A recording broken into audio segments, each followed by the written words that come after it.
హైదరాబాద్ నుండి USA, UK, Canada ఏ దేశానికైనా fastest international courier service avakai.com. Free pickup, free packing.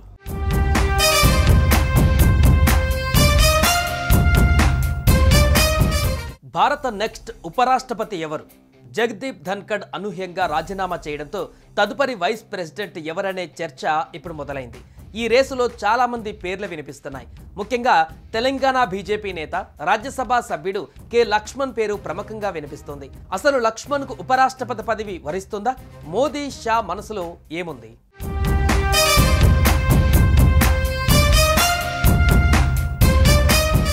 ఉపరాష్ట్రపతి పదవికి జగదీప్ ధన్కడ్ రాజీనామా చేయడంతో రాజకీయంగా ప్రాధాన్యతను సంతరించుకుంది. ధన్కడ్ ఆకస్మిక రాజీనామా నేపథ్యంలో వైస్ ప్రెసిడెంట్ పోస్ట్ ఎవరికి ఇస్తారనే చర్చ నడుస్తోంది. తెరపైకి పలువురు కీలక నేతల పేర్లు వచ్చినప్పటికీ కేంద్రంలోని బీజేపీ మాత్రం ఆచితూచి అడుగులు వేస్తోంది. ఇందులో భాగంగానే ఖాళీ అయిన ఉపరాష్ట్రపతి పదవికి బీజేపీకి చెందిన నేతనే ఎన్నుకోనున్నట్లు పార్టీ వర్గాలు వెల్లడించాయి. పార్టీ సిద్ధాంతాలు, భావజాలానికి అనుగుణంగా వ్యవహరించే నేతకు ఉపరాష్ట్రపతి పదవిని అప్పగిస్తుందని సదరు వర్గాలు తెలిపాయి.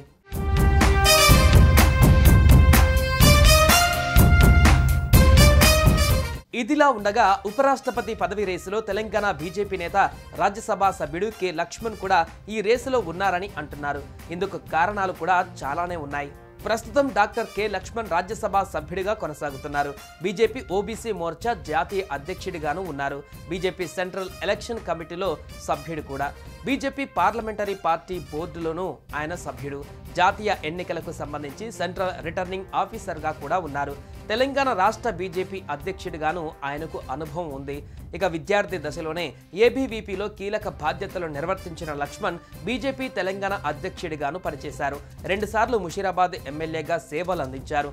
ప్రస్తుతం బీజేపీలో అత్యంత కీలకమైన పార్లమెంటరీ బోర్డు సభ్యుడిగా ఉన్నారు. అనేక కీలక పదవులలో ఇప్పుడు ఆయన కొనసాగుతున్నారు.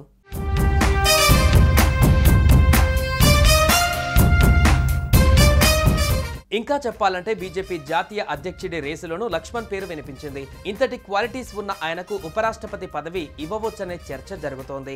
ఈ ఎన్నిక ఎలా జరుగుతుంది అనేది కూడా ఒకసారి గమనిస్తే భారతీయుడై ఉండాలి. రాజ్యసభలో సభ్యత్వం ఉన్నవారు ఈ పదవికి పోటీ చేసేందుకు అర్హులు. పోటీ చేసే వారిని 20 మంది ప్రపోజ్ చేయాలి. మరో 20 మంది సెకండ్ చేయాల్సి ఉంటుంది. పరోక్ష పద్ధతిలో జరిగే ఈ ఎన్నికను ఎలక్టోరల్ కాలేజ్ ఎన్నుకుంటుంది. 543 లోక్సభ సభ్యులు, రాజ్యసభ సభ్యులు 245 మంది ఉంటారు. ఒక్కో సభ్యుడు ఓటు విలువ 700 పాయింట్లు ఉంటాయి. ప్రాధాన్యత ఓట్ల ప్రాతిపదికన 50% ఓట్ల కన్నా ఎక్కువ వచ్చిన వారు ఎన్నికవుతారు. ఎన్నికైన వారికి 5 సంవత్సరాల వరకు ఈ పదవిలో కొనసాగుతారు. ఉపరాష్ట్రపతి పదవి నుంచి తొలగించే అవకాశం ఉంది. ఎలక్టోరల్ కాలేజీలో రాజ్యసభలో 292 మంది, లోక్సభలో 542 మంది ఉండగా మొత్తం 786 మంది సభ్యులు ఉన్నారు. వీరిలో ఎన్డీఏకు లోక్సభలో 293, రాజ్యసభలో 129, మొత్తం 422 మంది మెజారిటీ సభ్యులు ఉన్నారు.